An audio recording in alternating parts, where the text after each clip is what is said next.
मैंने कुछ दिन पहले एक वीडियो बनाई थी कि क्या कल्कि अवतार मुस्लिम है। उस वीडियो में मैंने एक थ्योरी को डिस्कस किया था अबाउट द सिमिलैरिटीज बिटवीन कल्कि अवतार एंड प्रॉफिट मोहम्मद। एंड कुछ लोग उस वीडियो के कमेंट्स में प्रॉफिट मोहम्मद एंड इस्लाम के बारे में बहुत गलत बोल रहे हैं, जिससे ये साफ होता है कि उन्हें इस्लाम के बारे में कुछ नहीं पता एंड वो हियरसे पे बिलीव कर रहे हैं। तो आज इस वीडियो में आप जानेंगे कि इस्लाम की शुरुआत कैसे हुई। लेकिन उससे पहले like the video, subscribe to our channel and hit the bell notification.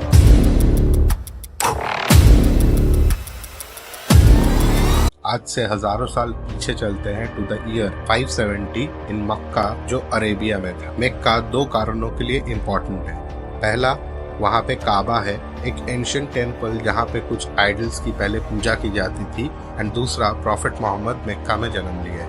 Now the problem is, मैं प्रॉफिट मोहम्मद की कोई पिक्चर आपको नहीं दिखा सकता बिकॉज वो सही नहीं होगा एंड इसका कारण मैं आपको आगे बताता हूँ। लेकिन अरबिक में ये उनका नाम है। उस समय मक्का एक लॉलेस जगह था एंड उस टाइम पे वहाँ सेफ रहने का बस एक ही तरीका था, बैकअप। उस समय मक्का को कुछ रिच फैमिलीज कंट्रोल करते थे एंड उनका तानाशाह चल रहा था। वो किसी को भी मार पीट सकते थे, किसी के साथ कुछ भी कर सकते थे एंड उन्हें रोकने वाला कोई नहीं था। दूसरी तरफ रिलीजियन से भी कुछ खास फर्क नहीं पड़ता था। बाय दिस टाइम काबा में 360 से भी ज्यादा आइडल्स थी, जिससे किसी का भला नहीं होता था। ये एक बहुत ही टफ एंड ब्रूटल जगह था एक बच्चे को बड़े होने के लिए। और अगर वो बच्चा अनाथ हो एंड जिसकी मान्यता सिर्फ एक भगवान पे हो जो दिखाई भी नहीं देते, जस्ट लाइक द क्रिश्चियंस, तो फिर तो उस चाइल्ड का सरवाइव करना is next to impossible. And मैं जिस अनाथ बच्चे के बारे में बात कर रहा हूँ वो थे प्रॉफिट मोहम्मद, और वो जिस सुप्रीम पावर को मानते थे उनका नाम है अल्लाह। प्रॉफिट मोहम्मद के फादर अब्दुल्ला का डेथ उनकी जन्म से कुछ ही महीने पहले हो गया था एंड उनकी माँ अमीना का डेथ हुआ जब प्रॉफिट मोहम्मद 6 साल के थे। उनकी पूरी परवरिश मेनली उनके ग्रैंडफादर अब्दुल मुतलिब ने की एंड उनके डेथ के बाद मोहम्मद के चाचा अब्दुल तलीब ने की। बट थैंकफुली अब्दुल तलीब के रिलेशंस उस रिच फैमिलीज के साथ बहुत ही अच्छे थे, तो इसी कारण Muhammad was safe for the time being. Muhammad ने अपना करियर एज अ शेपर्ड शुरू किया एंड लेटर ऑन वो ट्रैवल करते थे और बाइंग एंड सेलिंग का काम करते थे on behalf of his rich clients. इसी दौरान उनकी एक क्लाइंट थी खदीजा, जो एक विडो थी एंड वो मोहम्मद के काम से इतना इम्प्रेस थी कि उन दोनों ने शादी कर ली इन द ईयर 595। शादी के बाद मोहम्मद की लाइफ बहुत ही खुशहाल थी, काम काज भी अच्छा चल रहा था एंड लाइफ में सब कुछ सही था। हर साल मक्का में रमजान के महीने के दौरान सेलिब्रेशंस होती थी और लोग काबा में रखी आइडल्स के लिए बलि चढ़ाते थे। लेकिन मोहम्मद साहब को ये एकदम पसंद नहीं था, इनफैक्ट ही हेटेड इट। तो इसी कारण एक साल सेलिब्रेशन के समय रात को मोहम्मद साहब शहर के पास एक पहाड़ में जाकर बैठ गए और वो अल्लाह को याद करने लगे।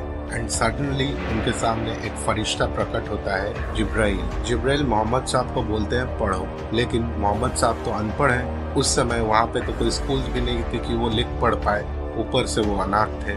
लेकिन जिब्राइल ने वापस बोला पढ़ो और मोहम्मद साहब को छुआ एंड अचानक मोहम्मद साहब रिसाइटेशंस करने लगे एज इफ वो कुछ पढ़ के याद करके रिसाइट कर रहे हैं। उन्होंने कहा अल्लाह के नाम पे पढ़ो, जिन्होंने एक कतरा खून से इंसान को बनाया। पढ़ो कि अल्लाह सबसे जेनरस एंड मददगार है। पढ़ो कि इंसान को अल्लाह ने ज्ञान दिया सारे अज्ञान के बारे में। ये अल्लाह की तरफ से मैसेज था मोहम्मद एंड सारे इंसानों के लिए। अल्लाह ने मोहम्मद साहब से बात की एंड उन्हें मैसेज पास किया, just like prophets in Christianity and other religions। और अल्लाह से ये messages through out his life आती रही और वो सभी लोगों को अल्लाह का मैसेज बताते रहे। एंड उनके डेथ के बाद इन्हीं मैसेजेस को एक साथ जोड़ के मुस्लिम्स की होली बुक कुरान को बनाया गया, जिसका इंग्लिश मतलब है रिसाइटेशंस। तो वापस वो रात पे चलते हैं। गुफा में मोहम्मद साहब को जब अल्लाह से मैसेजेस मिली, वो पहले जाके अपने फैमिली को बताए, फिर अपने दोस्तों को बताए एंड धीरे धीरे सभी लोगों को बताने लगे। लेकिन उस टाइम के जो रिच फैमिलीज थे मक्का में, उन्हें ये बात पसंद नहीं आ रही थी कि मोहम्मद सबको जाकर बता रहा है कि Allah is the one and only god एंड वो चाहते हैं कि सबको इक्वली एंड फेयरली ट्रीट किया जाए। इस्लाम का मतलब है obedience to Allah and Muslim का मतलब है who obeys Allah. And Mecca के उस टाइम के रूलिंग फैमिलीज को ये नहीं जम रही थी कि लोग उनको छोड़ के किसी और को ओबे करने लगे। तो जो भी लोग उस समय अल्लाह का मैसेज सुनकर उनके तरफ बढ़ रहे थे उनको खतरा था। ये रिच फैमिलीज या तो उन पे टॉर्चर कर रही थी या उनको जान से मार दे रही थी, एंड इसी कारण कुछ लोग एब्सिनिया यूथोपिया में भाग गए, लेकिन मेजॉरिटी लोग मक्का में ही फंसे हुए थे। एंड इसी के साथ एक और ट्रेजेडी हुई। मोहम्मद साहब की वाइफ खदीजा का death in the year 619, and इसके कुछ ही हफ्तों के अंदर उनके अंकल अब्दुल तलीब की डेथ। तो मोहम्मद साहब बहुत ही मायूस एंड उदास थे और वो एक रात काबा के अंदर गए अल्लाह को प्रे करने के लिए, एंड एक बहुत ही वियर्ड चीज हुई। जिब्राइल एक उड़ते हुए घोड़े पे आया जिसका नाम अल बुराक था और मोहम्मद साहब को बैठा के वो मक्का से जेरूसलम ले गया, जहाँ वो उस वक्त तक के सारे प्रॉफिट से मिले, और फिर उन्हें जन्नत ले जाया गया जहाँ अल्लाह ने उन्हें मैसेज दिया कि 5 वक्त का प्रेयर करने के लिए और स्ट्रांग रहने के लिए, एंड इसके बाद उन्हें वापस मक्का में लौटाया गया। लेकिन इस बारे में मुस्लिम्स के बीच एक विवाद है कि कुछ कहते हैं कि मोहम्मद साहब को ये एक विजन आया था और कुछ कहते हैं कि वो फिजिकली वहाँ गए थे। So back to our story. Mecca से 200 मील दूर एक शहर था यात्री, यहाँ के लोग अल्लाह के मैसेजेस सुने थे और वो सारे मुस्लिम्स को इनवाइट किए थे उनके शहर उनको ज्वाइन करने के लिए। सो सारे मुस्लिम्स धीरे धीरे मक्का एंड यात्रिब के बीच की डेंजरस डेजर्ट को पार करके माइग्रेशन करने लगे, एंड इस माइग्रेशन को बोला जाता है हिजरत। तो मोहम्मद साहब एंड उनके दोस्त अबू बकर लास्ट तक रुके रहे ताकि सारे मुस्लिम सेफली माइग्रेट कर जाए। एंड दूसरे तरफ ये रिच फैमिलीज ने सोचा कि यही आखिरी मौका है, एंड उन्होंने प्लान बनाया मोहम्मद साहब की कत्ल का। तो ये रिच फैमिलीज नंबर्स में 7 थे, एंड ये 7 फैमिलीज से एक एक बंदा आया मोहम्मद साहब एंड अबू बकर को मारने के लिए।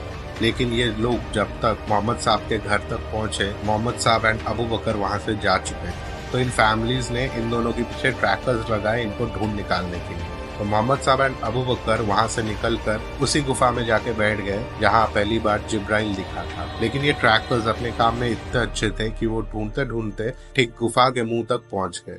लेकिन गुफा के सामने एक बहुत बड़ा मकड़े का जाला लगा हुआ था और अंदर में एक चिड़िया का घोंसला था। तो उनको लगा कि अगर कोई अंदर गया होगा तो यहाँ पे यह जाला नहीं होता और वो चिड़िया अपने घोंसले में बैठी नहीं होती, और ये सोचकर वो वहां से चले गए। जिसके बाद मोहम्मद साहब एंड अबू बकर सेफली यात्रिब पहुंच गए, एंड ये यात्रिब शहर बाद में रीनेम्ड हुआ एज मदीना अल नबी, मतलब प्रॉफिट का शहर। आने वाले सालों में मुस्लिम्स एंड मक्का के रिच फैमिलीज के बीच 3 जंगें लड़ी गई। पहला है साल 624 में बैटल ऑफ बदर, जिसमें सिर्फ 300 मुस्लिम सोल्जर्स ने एक 1000 मक्का आर्मी का सामना किया एंड मिरेकुलसली जीत भी गए। सेकंड था अगले ही साल 625 में बैटल ऑफ उहुद, जिसमें मुस्लिम्स आउटनंबर्ड होकर हार गए क्योंकि मुस्लिम आर्मी की एक टुकड़ी मोहम्मद साहब के ऑर्डर्स को डिसोबे करके मक्का आर्मी के कैंप को पीछे से अटैक करने गई और वो सारे मारे गए।